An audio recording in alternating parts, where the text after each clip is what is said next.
మే 2న అమరావతి పునర్నిర్మాణ పనులు ప్రారంభించనున్న ప్రధాని మోదీ సభ కోసం అమరావతిలో భారీగా ఏర్పాట్లు సాగుతున్నాయి. మోదీ సభ వేదిక భద్రతా ఏర్పాట్లను హోంమంత్రి అనిత పరిశీలించారు. పోలీస్ ఉన్నత అధికారులను వివరాలు అడిగి తెలుసుకున్నారు. ప్రధాని పర్యటన దృష్ట్యా కట్టుదిట్టమైన భద్రతా ఏర్పాట్లు చేయాలని ఆదేశించారు. ప్రధాని రాక సందర్భంగా 6,000 మంది పోలీసులతో భద్రతా ఏర్పాట్లు చేస్తున్నట్లుగా తెలిపారు. అమరావతి పునర్నిర్మాణ పనులు వైభవంగా ప్రారంభం కానున్నాయని అన్నారు హోంమంత్రి అనిత. అమరావతి కోసం రైతులు ప్రాణ త్యాగాలు చేశారని అన్నారు. 2024 వరకు ఏపీలో విధ్వంస పాలన సాగిందని విమర్శించారు. జగన్ ప్రజల మధ్య ప్రాంతీయ విద్వేషాలు కలిగించారని చూశారని పేర్కొన్నారు. ఇప్పుడు ఏపీలో ఒక పండుగ వాతావరణంలో రాజధాని పునర్నిర్మాణ పనులు ప్రారంభోత్సవం జరుగుతున్నాయని అనిత అన్నారు.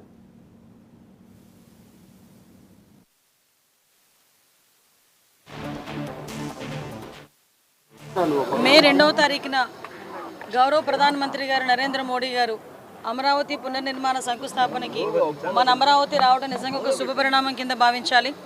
ఎందుకంటే అమరావతి అనేది ఆంధ్రప్రదేశ్ ప్రజల కళ. ఆంధ్రప్రదేశ్ ప్రజల కళల రాజధాని అమరావతి. అమరావతికి ఆ రోజు శంకుస్థాపన చేసిన తర్వాత మ్యాక్సిమం అక్కడ వర్క్స్ అన్నీ కూడా మనం ఒక అసెంబ్లీ ఏర్పాటు చేసుకోవడం, సచివాలయం ఏర్పాటు చేసుకోవడం, మనం అక్కడ హైకోర్టు ఏర్పాటు చేసుకోవాలనుకోవడం, ఇవన్నీ కూడా మనం చేసుకున్న తర్వాత ఆల్ ఆఫ్ సడన్ విధ్వంస పరిపాలనకు తెరలేగింది. మీ అందరికీ తెలుసు 2019 నుంచి 24 వరకు ఒక విధ్వంస పరిపాలన. అది కూడా ఏంటంటే ఒక ప్రజావేదిక కూల్చివేత నుంచి స్టార్ట్ చేసి అమరావతి విధ్వంసానికి కూడా ఆ రోజే బీజం పడిన పరిస్థితి. చాలామంది ముఖ్యమంత్రులు ఒక టర్మ్లో చేసిన తర్వాత నెక్స్ట్ టర్మ్ వచ్చిన ముఖ్యమంత్రి దాన్ని కంటిన్యూ చేస్తారు.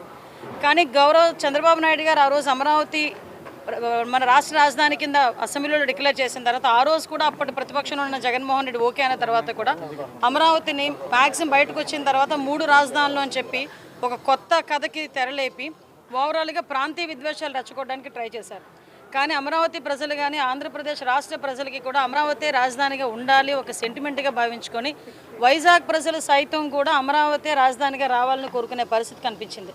ఇదంతా కూడా అమరావతి ప్రజలకి అమరావతి రాజధానిగా రావాలని చెప్పి వైజాగ్ ప్రజలు కూడా అనుకునే పరిస్థితి కనిపించింది మనకి. ఎందుకంటే ఆ రోజుల్లో మనకి వైజాగ్ను ఒక రాజధాని కింద చేస్తాం, కర్నూలుకు ఒక రాజధాని చేస్తాం, ఇక్కడ ఒక రాజధాని ఉంచుతామని రకరకాల పుకార్లు పెట్టిన పరిస్థితి నుంచి ఆ రోజు మనందరికీ తెలుసు అమరావతి రైతులు ఎన్నో త్యాగాలు చేసిన అమరావతి రైతులందరూ కూడా రోడ్ల మీదకి వచ్చి వాళ్ళు న్యాయ పోరాటం చేస్తే వాళ్ళ మీద కేసులు పెట్టిన పరిస్థితి.